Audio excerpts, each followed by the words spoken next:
কথায় আছে, দেখি স্বর্গে গেলেও ধান ভাঙে। মেয়ে মানুষের জীবনটাও ঠিক তেমন। স্বামীর বাড়ি বলুন আর নিজের বাড়ি বলুন, কাজকর্ম করে খেতে হবে।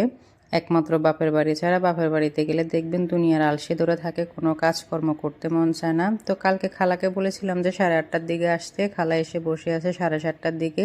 তো যাই হোক, সকালে ভোরে উঠে গিয়েছিলাম, খালার কাজ খালা করে চলে গিয়েছে।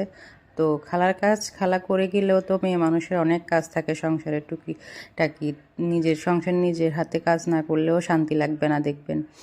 তো আমি সেই কাজকর্ম করে মা মেয়ে দুজন মিলে ব্রাশ করে নাস্তা করতে করতে সে 10:30 বেজে গিয়েছে। আসলে সময় যে কোন ফাঁকে চলে যায় টেরও পাওয়া যায় না।